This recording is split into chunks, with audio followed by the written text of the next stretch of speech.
What is up, Jabronis? JJ back here live, talking a little Major League Baseball. I know. A few minutes late. Was it 12:04? Life, right? So we dropped the play yesterday over 8.5 runs. D-backs Padres. Look, I liked the spot. I liked the spot for there to be run opportunities. Felt like we had a lot of them, 18 or 19 hits, something like that. Another 3 or 4 walks. Like a ton of runners left on base. I think nearly 30. And there was 3 home runs, and there was only 5 total runs. Just overall, I guess a lot of oddities, if you will, with the game. But I still like the spot. It just did not land. Moving on. What's up, Ant? What's up, Jason? As far as today's slate, another interesting Saturday, right? Again, another Saturday. I'll give them credit. At least they got a decent amount of earlier games. These games before 7. I think it was like 5 or 6. But still another Saturday where you kind of wish there was more earlier games in general, even like in that 1-2 o'clock area. First game now is at 2:30, which is kind of silly. At least Jason can appreciate the chains. You go from wearing a silver Figaro and a black chain to a silver Figaro and a cross, and you turn into Mr. T. Jason knows what it's about. What's up, J-Ro? So today should be a fun slate. Obviously, we got some tennis as well, some tennis championships semifinals in Canada. And we got some, Cincy's starting as well, so that should be fun. Expect more content from Spread during the week. Overall, fun stuff. What's up, Gabriel? Only a couple games today that are targetable. Yeah, interesting, Gabriel. Feel free to poke around in the chat what games you think are targetable. Because ultimately, I have a few spots that I like. I'm going to have a best bet, but I have a few spots that I like as well. We'll call them strong leans for this video. But one best bet. But either way, we could just start diving in. Okay, so first game, Pirates, Brewers, Bryce Wilson, Brett Anderson. To me, the only way you can really play this game, in my opinion, based on this current number, would be a first 5 under. I believe that's going to be like 5, 4.5. I don't have the exact number in front of me, but I know the total of the full game is 7, and it's a 7-inning game, so I'd assume it's like 5-ish, first 5. So why I would lean the under here is primarily because you're getting 2 pitchers that have looked decent recently, right? I mean, Brett Anderson's given up 4 earned in his last 25 innings. He's I know he's a bit of a he's tough to watch. He doesn't strike anybody out, and he relies on a lot of ground balls. But either way, he's been getting a lot of outs recently. And Bryce Wilson, is coming off an start. But I mean, another guy, over his last 14 innings, 4 earned. He's pitching well. Milwaukee's lineup obviously much better than the lineup Pittsburgh has today. But nothing like outstanding on their side. And then Pittsburgh's lineup is woof level, especially as you get down to the middle to the bottom. But it's been like this for a while now. Overall, like I said, I get it. You have 2, average at best arms. I mean, I'd argue that they're below average arms that have been pitching above their standard recently. But it's hard to ignore how they've pitched. And I think that when you look at a number like this for a first 5, which again, I'd assume is 5. To me, it's hard to warrant you wanting to back the over. Again, could it handle? Of course, it can land the over. There of course could be runs in this game. That won't be crazy by any means. But overall, I think the spot you target would be a first 5 under. And I don't want to get too crazy with the 7 inning. Here's my issue with betting unders in 7-inning games. I think I've mentioned this to you guys before. You bet an under in a 7-inning game with a total 7. If the score is 3-3, you can't win. You can't win the game because of extra innings. You can only push. And again, with 7 innings, not that it increases the chance of extra innings, but it's a shorter time span for the opportunity of extra innings. And again, 3-3, you can't win the bet with a low number like this. And I don't think that gets spoken about enough, right? Like in a 9-inning game, you might feel like if this was a 9-inning game, you might feel more comfortable betting the under at say 9. Right, or even potentially 9.5, but you'd feel more comfortable betting the under there than I would. I think you should feel comfortable betting like the under 7 for the full game, because again, there's a better chance the game will be 3-3 through 7 than 4-4 through 9. So again, just an example. Okay, so moving on to the next game. Let's see what we have here. So Phillies Reds, my boy Luis Castillo going up against Matt Moore. You guys should know by now, my thoughts on Castillo. You back him when he's home. You back him in warm weather. The problem is there's only one of those check boxes today. And look, Matt Moore, it's a tough pitcher to watch, right? I mean, the journeyman lefty does not strike guys out. I'm interested how he does in this spot though, because so he's home. And the line is, I don't want to say it's interesting, but I know it opened like $1.30 and it's $1.35 now. You would almost think this line should be a little higher, which I guess would point me into value with Cincinnati. However, look, Matt Moore is a little better than his surface, not much better by any means. But again, my issue is Luis Castillo walks a ton of guys. And if you're going to back him on the road, you have to almost expect that to be the case, where he's going to get free passes. And again, his Philly lineup isn't exactly one you want to screw around with, which could potentially lean me in the direction of over. But, for me, a total of 10 at this park. Again, warm weather, so the ball's going to carry, but you got, see, here's the thing. So this is why I would, overall, if we're trying to extrapolate where I would find value in this game, overall, it makes sense that Cincinnati scores in this game, right? For obvious reasons. More is likely going to put guys on. A lot more will likely give up a home run or two. Philly's bullpen is not good by any means. So I guess the lean would be maybe Cincy over their number. But again, that number's got to be, 5.5? I hate betting team totals over 5.5 overall. So I'm not going to have anything in this game specifically.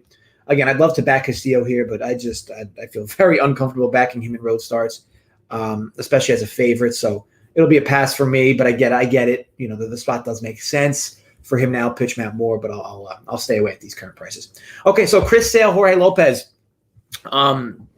This is an interesting spot because so Chris Sale comes back from the minors or from injury, right? And he hasn't pitched, I think, in 2 years in the majors, but he had a good stints in the minors, right? I think he had like 25 or 30 innings. His ERA was like 1.5.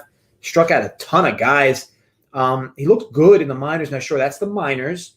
But let's be honest, this Orioles lineup isn't exactly a huge step up from there, right? I mean, don't get me wrong, the Orioles do have mashers, especially lefty mashers, but it seems dealing with some injuries. And look, you can do this in a few different ways. The argument I have for this line is this is a line that says Chris Sale is in prime form. This is a prime Chris Sale line, right? Minus 300. This is typically what you're used to seeing with him, maybe on the White Sox back in the day, right? Or even when he headed to the Red Sox, right? These sub minus 300 lines. I don't mind the fact that it's that big, but again, I do think there's added variance here with regards to him returning from injury. And I think that the Orioles, if there's one thing they do well, and you guys should know this by now, it's they hit left-handed pitching. So Chris Sale, I get it though, is a bit of a different type of left-handed pitcher, right? He's definitely well above the means. However, it's hard to look past the fact that this Orioles team likely either gets a home run or two or gets a few guys on and squeezes a run or two that way. Again, I don't like how I expect this lineup to look because, as we look at the injury notes for this team, there is some holes in this lineup that Chris Sale is going to be able to likely easily navigate. Top of the order could potentially cause a problem for Sale, though. And again, there's also the question of the pitch count thing. I don't know how deep they want Sale going into this ball game, but even earlier in his career, he was an extremely efficient pitcher. So I wouldn't be crazy for me to see him go 70 pitches and still go like 5 innings, 6 innings. So overall, gun in my head, I would probably take the Orioles over their team total. I think it's 3.5. That would be a spot, and that just has more to do with the fact that you're definitely getting 9 at-bats from the Orioles. You're getting a lefty on the other side. You're in a hitter's ballpark in very warm weather. And righties get that short porch with the Fenway Monster, right? So, but yeah, look, Boston's bullpen's been good, or at least above average, and they'll be able to spell Sale here afterwards. You would assume Boston does work to Jorge Lopez. Again, Lopez, I say this every time, he's got great stuff. He just has some severe location issues, and he often gets burned by them. But he's been pitching well recently. Threw well again against the Rays in his last start. He's been down a decent stretch recently. I don't have the exact numbers in front of me, but I know that he's kind of been figuring things out. So, but overall, I will lean the Orioles over their number. Again, not a spot I love. I do think there's a little too much variance in it, but I think that added variance is actually adding value in favor of that Orioles number because, again, everything's correlated, right? So if a line moves to 300 in favor of Boston, that means Orioles team total indirectly goes down. And I think that's kind of what's opened up to 3.5 here. Now, I know this total opened at 9.5, and now it's 10, so that kind of maybe pushes away the correlation. But again, this line did not open at Red Sox minus 300, so that's moved quite a bit on that side. So overall, yeah, I do like that spot. Orioles over the number at 3.5. All right, so Nats Braves. This is a rematch of, I believe, Sunday's pitching matchup. Patrick Corbin, Max Fried. So similar line. Similar line. This isn't a line that I guess somewhat makes sense. So Atlanta was minus 210 or minus 220 against Corbin with Max Fried on the hill on Sunday. And here they're minus 170 on the road. So, you're basically sacrificing that 30, 40 cents, basically sacrificing about 35 to 40 cents in favor of the Nats now being home. Here's my issue. I want to back the Nats in this spot, especially first 5, grabbing a half run, but I can't. Patrick Corbin has a tremendous issue getting right-handed bats out. And this newly formatted Braves lineup with some of the extra bats they got just has so many right-handed bats with pop that it's kind of scary to think, how consistently Corbin could pitch against this team. I mean, sure, he didn't pitch well his last start. And normally I like to just turn around and just back that type of pitcher in his next start. But woof, it's the numbers are glaring, and it's kind of tough to love Corbin today. Again, if the Nats score, that kind of changes things, though, right? So at that point, maybe you start to think about leading first 5 over. But look, Max Fried's pitched well against this lineup his last start. He could do it again. It's tough to say. This lineup has a lot of easy outs in it, especially towards the bottom of it, especially with the way the Nats are constructed now. Look. There's no play I even want to really give out for this game. Again, going into this game, before I even looked at the line, I had a target in mind of the Nats. I just didn't expect this line to be 170. I expected it to actually be a little higher, like 190, 195, 200 maybe. So the fact that it's 170, it's hard for me to love the Nats because then it's only plus 155. And you basically are taking a half run at minus 105 first 5. And I don't love that because, again, you can almost guarantee Corbin's going to be in jams. Look, he gets out of them great, but you can almost guarantee he's going to be in them. So that's why it's a pass for me. But overall, just wanted to give you some insight. What's up, F and Bob? What's up, Patrick? All right, so next game up. So Marlins Cubs. So Zach Thompson versus Zach Davies. Look, the Cubs are reeling, right? Much like the Nats are. It's not a surprise, right? Since the trade deadline, both teams basically blew up their teams, and now they're just losing a lot of games, which makes sense. Cubs lineup isn't terrible, though. Marlins scored a ton of runs yesterday. I think like 11 or 12 runs in the second inning alone.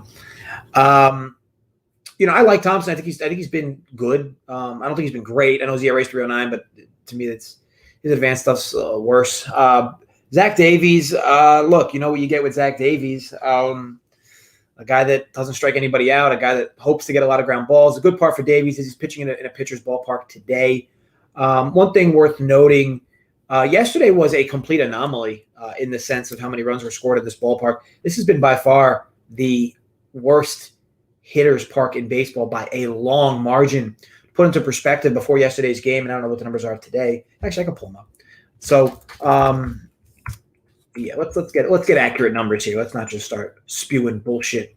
All right, so including yesterday's game, the Marlins are actually a run and a half difference than the temporary park that was used in Florida by the Blue Jays. And they are almost 2 runs less per game than the New York Mets Stadium, which is the 32nd worst hitter's park in all of baseball. So just to put into perspective there, when you start to even hit the median line, this is the by far biggest pitcher's park in all of baseball. And again, you get a game where there was 24 runs scored in this park. Then you follow it up today. To me, if you're going to target a spot, to me the spot would be the under full game. Again, just an odd game yesterday and how it all played out. Thompson's a good arm. I think Davies is better than the respect he's getting here with this line as well. It's not like both teams are trying to lose games, right? So overall, call it a lean under the number at 7.5. You could just do the first 5 if you'd like to avoid the pens. Cubs pen is woeful now. Marlins pen isn't excellent either. Not bad, though, but not excellent. I'd argue right now with the way the Marlins are set up, their pen's better than the Cubs after their trades. But either way, you could go first 5 under instead, which is probably 4-ish. I'm going to stay away myself. I just want to be clear. But overall, I do think that there's value in a very pitcher's park that saw a ton of runs yesterday. And again, you get two average arms today. Davies is not as bad as his 5-2. He's had some woeful starts this year, but this Marlins lineup is so blah. And the Cubs lineup is so blah that you get a total at 7.5 in this park. To me, makes sense. So lean the under. All right, so Tigers, Indians. I don't have who's pitching for the Indians. Willie Peralta's been good for the Tigers. I hate even breaking down games when I don't know who's pitching.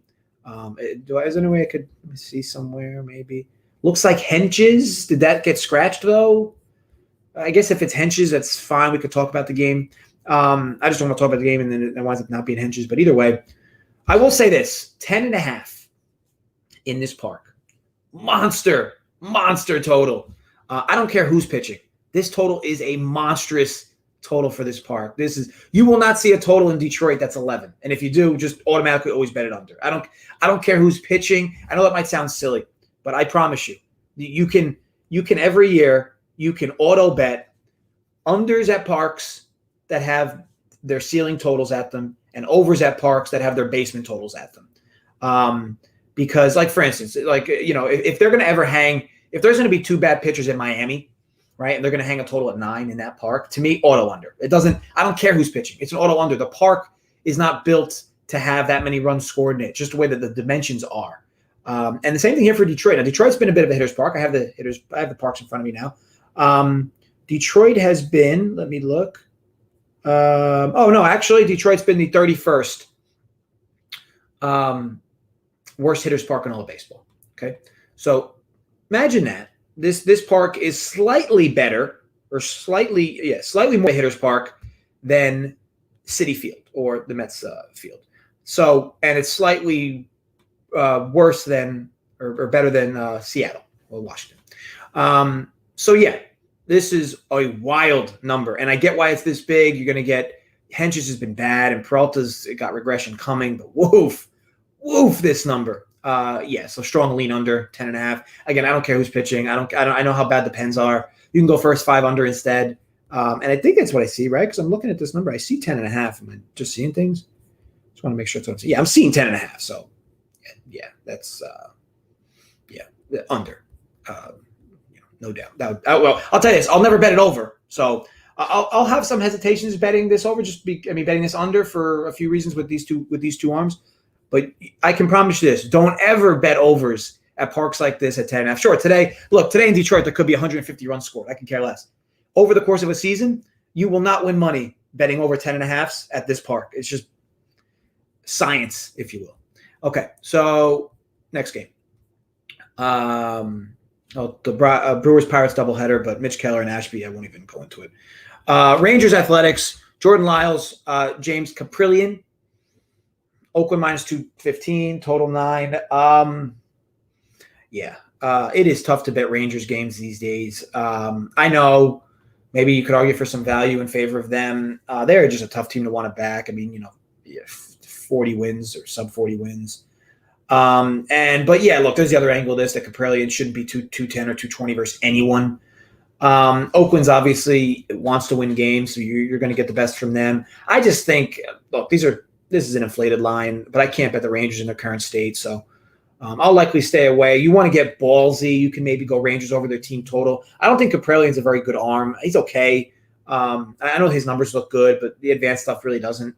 But the problem is this Rangers lineup is so bad that it deters me away from wanting to do it. But I'd assume their total's 3.5, maybe even less actually, which might be 3. And if the total's 3, maybe it makes some sense, but you're really hoping the Texans is going to get a home run or two because they don't really pile on base hits, and they're not exactly a patient team either, drawing walks. So I'll stay away from this game. But again, we'll call it a slight lean. Rangers over their team total. Dodgers Mets, Taijuan Walker Buehler. I'm going to talk about a guy not getting a whole lot of love this season. Walker Buehler has had just a sensational season, and I'm sure if you live in the LA area, I'm sure they talk about him all the time. But I live on the East Coast, and I don't hear anything about Walker Buehler. But again, you look at this dude's numbers, and he's had an incredible season, Cy Young type of season. Goes up against Taijuan Walker here. I like Taijuan Walker. I mean, I'm a Seattle fan, so I liked him back from those days when he was a prospect. And, now he's kind of moved around a bit, and now he's with the Mets. I think he's pitched well. I don't think he's had a few hiccup starts, though. I don't know if he's still in the – if he's still – I remember he had like a streak going of quite a few starts in a row where he was giving up 3-4 earned. Let me see if that's still the case. 1 second. So he's actually given up 3 earned in 6 straight starts, 2 earned in 8 straight starts. And this was after he had looked pretty good for a while, pretty consistent. He was also eating innings for a while there, going back until like the early June, late May area. Now he just gives up runs basically to everybody he faces. And you have Walker Buehler on the other end. First of all, yesterday was a great game. It was nice to come back from the Mets. And the Mets hit up like some of the better Dodger pen arms, which made it even more impressive. But look, with all that said, it is tough to back a struggling pitcher. I always say, like, you want to find value where you can, and that makes a lot of sense in many regards. As it relates to, you look at numbers and you're like, oh, that doesn't make sense, or that seems inflated. But then you also have to take into account, at least at a surface level, how confident a guy looks in his recent starts. Taijuan Walker, something is going on with this dude. He just does not look like the same pitcher that he's looked like. I mean, you're talking like 6 or 7 straight starts where his FIP has been over 6. He's not striking out nearly as many guys as he was, and he's walking a little more of guys than he was for sure as well. He has just been tough to watch pitch, and he's seen even some bad teams, and he still can't get outs on those. I mean, think about it. He had 2 starts in a row against Pittsburgh where he gave up a collective 7 earned. Look, he's been tough to back, and you're looking at another pitcher other than Walker Buehler who's been great. Overall, I know the Dodgers are probably going to be a chalky play here today. But, man, especially first 5, maybe laying the half run. But it's hard to want to back the Mets in any fashion in this game. I'll pass. But, again, it's tough to jump in front of Walker Buehler with a guy like Taijuan Walker who's just not pitching confidently. All right, next game. Yankees, White Sox, Jameson Taillon, Dylan Cease. So I've said this before that I'm kind of a Taillon guy, and I'm kind of glad that his ERA is just kind of slowly dipping the more and more I say that. I watch him pitch, and I like what I see. The guy hits his spots. He uses good diversion. Diversion is not the right word. A good mix of pitches consistently, keeping hitters off balance. He's good versus righties, good versus lefties. To me, this line is interesting. So I'd argue for value on the Yanks money line here. I know Dylan Cease has been good. His advanced stuff's good. I know the White Sox lineup's good. White Sox lineup, though, is a lineup that loves to mash lefties. Taillon is pretty good versus both sides of the plate, to be honest. And look, like I said, I'm happy that his ERA is starting to slowly come down because he is better than he's looked, and we're starting to see that as more and more of these starts go by. I just think overall, I get it. The White Sox have looked good. Actually, they have the best bullpen in all baseball as well. So maybe you want to talk about first 5 for Yanks. Because I do think there is a good chance Taillon at least could outpitch Dylan Cease here. And maybe you take the half run with the Yanks, probably like minus 125, grabbing the half run first 5 with the Yanks. I like that spot myself. Like I said, I just think that Taillon's a better pitcher than the market thinks right now. And maybe that scale will at some point tilt, and more people will realize that Taillon's actually a pretty good pitcher. And again, I live on the East Coast. The East Coast, to a certain extent, like radio and networks, they like Taillon. I'm not saying that I'm like the only guy that's like, oh, I think Taillon's a good pitcher. He's just not a guy that's going to get any type of accolades outside of the New York area. And I just think he's a really good arm. Overall, I think this line's a bit inflated. So I do like the Yanks, especially first 5 in this spot. All right, next game, Cardinals Royals. So Brad Keller, John Lester. Now, John Lester's last start was against Bubic for the Royals on Sunday. And I liked that under. It was in St. Louis. And the total was about, 9.5 or 10 in St. Louis? Difference there, of course, was pitchers got to bat. And that made a huge difference in that under because there was a few spots where you had bases loaded, pitcher up, 2 outs. Second and third, 1 out, pitcher bats. They strike them out and then they get the next out without issue. So this does change things a bit now with it being in Kansas City because we no longer, of course, have the pitchers batting, which deters me from liking the under as much as I did. I will say, though, this total of 10 is a pretty big number for Kansas City. We talk on, I've been talking a bit on pitchers parks, and sure, Kansas City has been like a middle of the pack park this year, I believe. Pulling up these numbers here. Actually, a little bit above average for a hitter's park this year. But all things considered, I don't want to back this under here primarily because I watched that game on Sunday and I did find that the timing of the getting out of jams for both pitchers, Lester and Bubic, was very relative to the bottom of the lineup and easy outs and pitchers batting in high leverage situations where the pitchers on the other side throwing were able to get out of the jams. So overall, I don't like this spot by any means. I do think there's some slight value in favor of Kansas City, though. I know that the Cards have been with 3 or 4 in a row.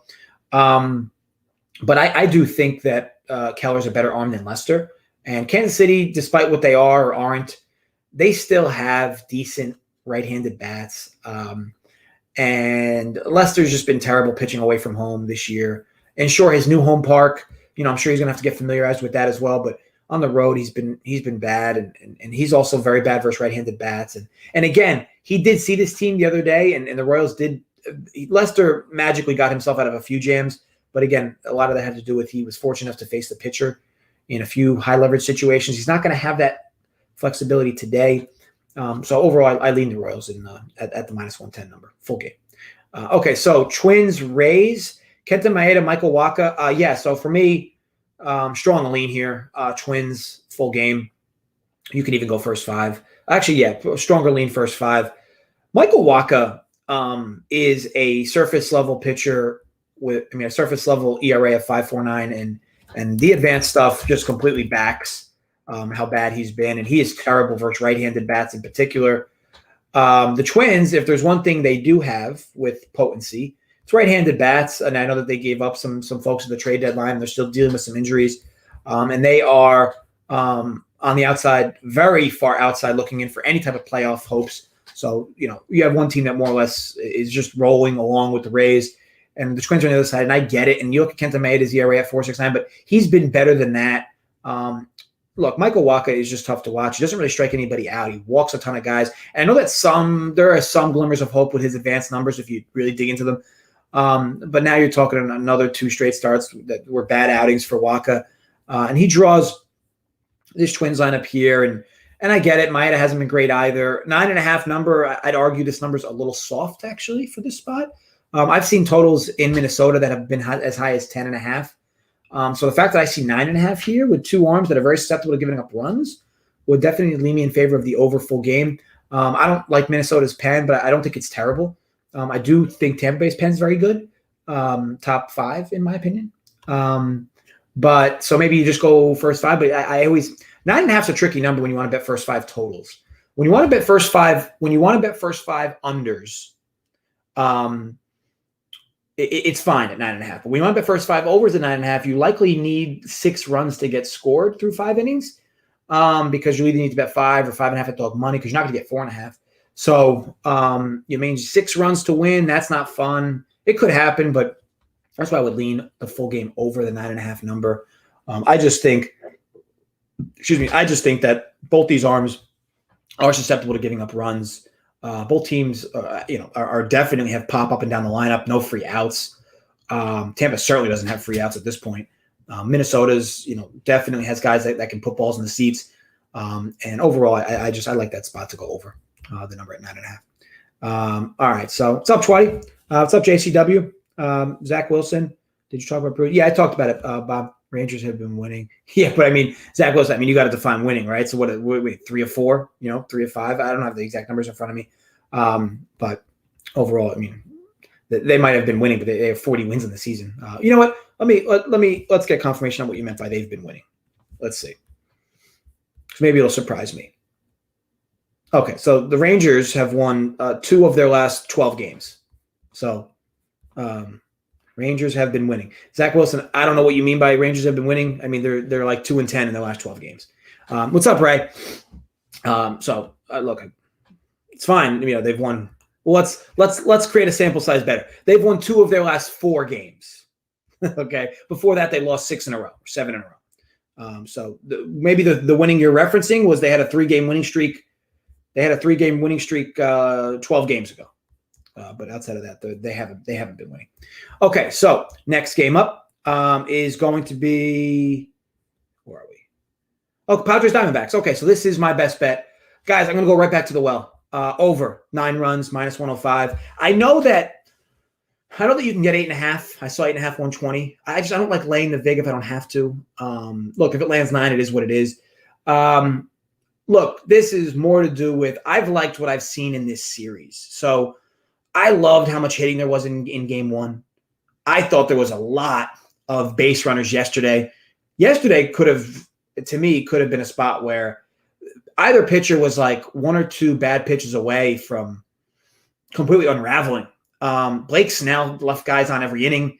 Bumgarner, I thought pitched well through his first few innings.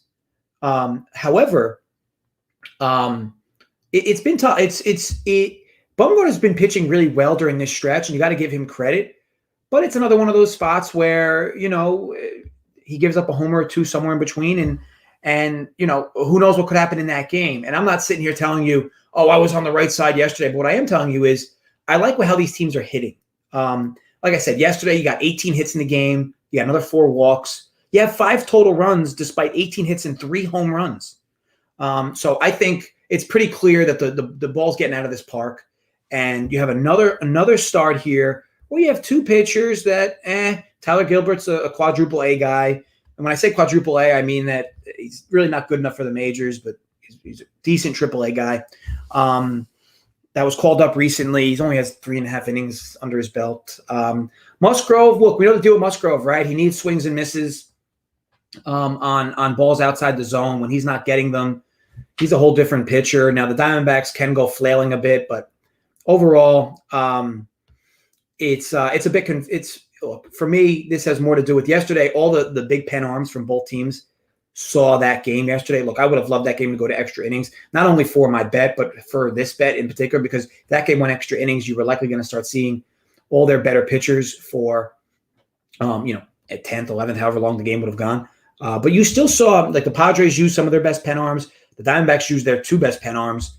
And they could double up here and go again. But for me, you get 2 guys that really don't eat many innings. Musgrove does not eat innings.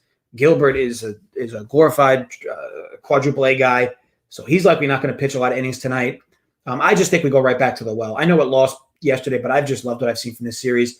You already know what I think about the pens on both. Padres pen's good, but they used all their big arms yesterday. What is good in the Diamondbacks pen they used yesterday. So I like it. You could maybe shorten this and go Diamondbacks over their team total instead. I think the Diamondbacks have been hitting really well in this series. Again, look, you look at the score yesterday. I think the total was 1 for 13 with runners in scoring position combined from both teams. You're not going to win. You're not going to win an over when those numbers are in place. But the fact that those guys are in scoring position or were in scoring position that consistently in the first game they were as well, it's hard for me to not like the over again in this spot, despite it not winning. And look, and CT mentions it as well. There is a chance Tatis gets activated. To me, I don't think it's that strong, but there's a chance.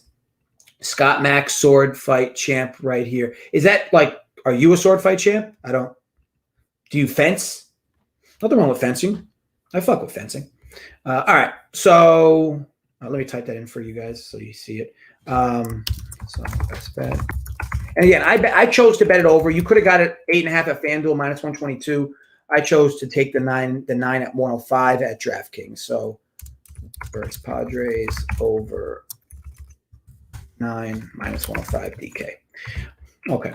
Again, I'm not a vig guy. I know some people love to take lower numbers and again, I bet the 8.5 120 for the Friday vid because I bet it early. DraftKings had that number early, and that was what I bet. But I'm sure I could have got 9 at some spots if I waited at a lower vig to save on there. But I'm always going to be a lower vig guy. Again, you'd be surprised how rarely it actually falls on the number. And when it does fall on the number, sure, it sucks if you bet it a certain way and you end up losing or pushing because of it. But you'll save so much vig in the long run doing it this way. What do you like better, Twins first 5 or so when he came over? Which do you like better, Twins first 5 or so when he came over? I'm not sure the question, Jeremy, if you could just clarify it. All right, so Giants, Rockies, Sammy Wong, Kyle Freeland. I know very little about Sammy Wong. I'm not going to sit here and try to go through all the exacts of him. I mean, he's a AAA guy. I could pull up the numbers on him, but we'll start with Freeland. I've always said this about Kyle Freeland. I like him.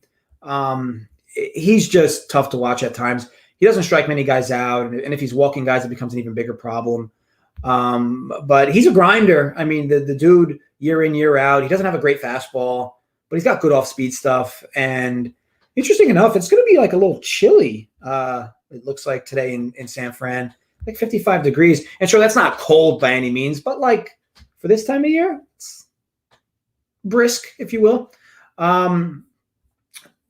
This line's a big line, right? I mean, maybe it's deservedly so. The Giants have been so good this year. I mean, who really saw this coming into the year? I mean, they have been so good this season. And they're just tough, and they're in the middle of a nice little winning streak. Colorado's in a losing streak. Colorado's been terrible on the road. We know this. Look, this kid Long has been tremendous in AAA. He was tremendous in AA. I guess it's not surprising that they brought him up. Just tremendous K rate as well. I mean, geez, I'm looking at these single A, AA, AAA numbers. I mean, this dude's just filthy. And it did translate a bit into a few starts here in the majors. He got 26 innings, K rate up over 9. You'd expect that to go up. Walk rate's a little bad, but outside of that, I mean, dude's not giving up home runs. He's getting a lot of ground balls. He's been pitching good from the stretch. Actually, hasn't pitched good from the stretch. His left-on base percentage is terrible, but you figure that likely to go up. But outside of that, he's been good. His advanced stuff has his ERA in the 3s. The line probably makes sense, but I'm going to stay away. I don't like backing market-friendly teams. And the Giants coming into this year have not been a market-friendly team, but they've certainly turned into a market-friendly team. And by market-friendly, I mean like the actual betting consensus markets like betting the Giants. We'll call them the public, if you will. I don't like betting good teams during hot streaks because you're paying so much extra tax on every game. And, at some point that just burns you. But, so maybe some value here in favor of Colorado, maybe Colorado's team total. But, again, this kid's Long's numbers have been really good. He's not exactly somebody I want to jump in front of, especially in a team like the Rockies that just doesn't hit well on the road. We can move on to the next game. Yami Barria, Luis Garcia, Angels, Astros. Two guys that haven't been pitching that bad. Barria, though, is interesting. So he the sample size is relatively light, right? 25 total innings this year, and his ERA is decent, but he's likely got regression coming. Will it come here in this start? I mean, maybe. Luis Garcia has been good. His advanced stuff backs him up. This line is a little fat, though, at 210. I'd argue for value in favor of the Angels here, maybe run line. But I do think one of my favorite looks for this game will be Angels over their team total. I know that the Angels haven't exactly been blistering the seams off the ball. But you look at the way this lineup looks, and this team is still fighting for a playoff chance. This team, I'm going to try to, because they got Rendon back. It's a shame that Trout's still been out, but they got Rendon back. Obviously Ohtani. Wait, I don't see him. Is Rendon still? Rendon's hurt again? Oh, Rendon's hurt again? Oh my God. So I take that back. It's a shame because, you look up and down this lineup, and this lineup has a bunch of like blah sticks, but man, in a team that's managed by Joe Madden and a team that's got healthy bats, I mean, and I feel like Madden's done a decent job with that bullpen as well. But either way, it goes to the wayside. Now that I'm looking at this from a little more angles, I actually didn't realize Rendon was hurt. That must have happened in the last week or two. I don't follow the Angels a whole lot myself outside of Ohtani. But either way, I'll stay away from this spot. I would have leaned Angels over their team total. It's probably like 3.5. But I can't bet that now with the way this lineup looks. This lineup's got way too many free outs. They still could go over it. It's a small number in my opinion, but I don't want. I'm not really looking to jump in there. All right, so Mariners Jays, last game of the slate. My boy Yusei Kikuchi, bet on a bunch of games of his this year. Whether it was for him, against him, totals. I've been on a bunch. It's probably one of the pitchers I bet the most this year. And Yinjin Ryu. So look, you have two lefties going at it here. You throw a lefty at this Blue Jays lineup, it is tough sledding. They just have so many righties with pop. And look, overall, the spot makes sense to lay the half run with the Jays, first 5. My problem is Kikuchi's been interesting. And I say interesting because He's obviously not going to strike a ton of guys out, but he's been much better this year than I've seen him in his career at getting himself out of jams. It's almost like he used to be a guy that got himself super nervous, with runners on first or second and pitching from the stretch. Mariners have also won 3 in a row, so that helps as well from a confidence perspective, which is really what's deterring me from making this bet on the other end in terms of the Jays. The Jays could win here. They probably should. Ryu's a better arm, but they are on the road. Seattle's playing a little bit of confident baseball. And let's not forget, Seattle's 7 games over 500. Not only is this team live to make the playoffs, they're definitely in the wild card conversation. This team is not going to just lay down, which made it even more interesting when they gave up their closer to get Castillo from the Rays, or the whole trading, how that process went, where they dipped their guy. I forgot where they sent him. But they ended up getting Castillo from the Rays to be their new closer. And overall, I think he's on the Astros now that I think about it. The guy I'm thinking of, I can't think of the name. But either way, look, we know the Jays have more pop in their lineup. The Mariners just find ways to score runs, though. You look at the names in this lineup, and you're like, where's this team getting production from? But then you watch their games, and it's like they slap. So I'll stay away. A total of 8.5 is probably fair. It's actually a decent sized number for this park. It's actually a pretty big number for this park, to be honest. 7.5 is what I like seeing for totals in this park. 8.5 is a little on the larger side. And I'd argue you have 2 decent arms, but just so much pop from the Jays kind of scares me away here with a total of 8.5. So I will stay away, but ultimately too many arrows going everywhere for that game for me. So I'm just going to lay off. Mr. Breakdown Orioles first 5, Lopez been least. So my issue with Orioles first 5 CT was Chris Sale. I'm not sure if you know how well or not he's been pitching in AAA, but he's looked phenomenal in AAA. And Lopez is been pitching well. I agree with you, and it's nice to try to jump in. Yeah, great, Chris, you're right. It's nice to jump in on a pitcher like that that's pitching well. And I'd argue, yeah, there's value at 250. I'd even argue there's value on the run line. The problem is this O's bullpen is so bad, and Lopez does not eat innings. So you are more or less hoping for a miracle, and Schwarber's back now for the Red Sox. This lineup is so potent for the Red Sox, and you talk about this O's bullpen and how bad they've been. There can't be much you love, right, about back in the O's full game against a team like the Red Sox. And sure, they might squeeze one, but Chris Sale likely throws well here. I think here's my thing, CT. If you want to bet the O's, to me, just bet their team total over. I don't know. It'd be very hard to believe, and it could happen, of course, but it'd be very hard to believe that like the Orioles win a 2-0 or 3-2 type of game. If the Orioles win today, it's likely going to be of the 5-4, 6-4 variety. So, yeah, I mean, to me, if you want to, instead of 250, I know 250 is a great number, but I would bet the Orioles over their team total. And again, they get a lefty here. I know Sale's been good, and Sale's definitely way above the mean in terms of left-handed pitchers go, but he's coming back and makes his first major league start in almost 2 years. So 3.5 makes sense. All right, so which do you like better, Twins first 5 or a whole game over the total? I'll be honest, I kind of like them both. If you want, Jeremy, maybe split them down the middle. Maybe even go Twins over their own team total, right, Jeremy? Because then you likely would have hit both with the same bet. I mean, likely. So I don't mind that either. The problem with the Twins team total over is if Maeda pitches well, you would have won the Twins first 5. But I hope that makes sense. What's up, Yeezy? From Bob, it's because of the weather in Seattle.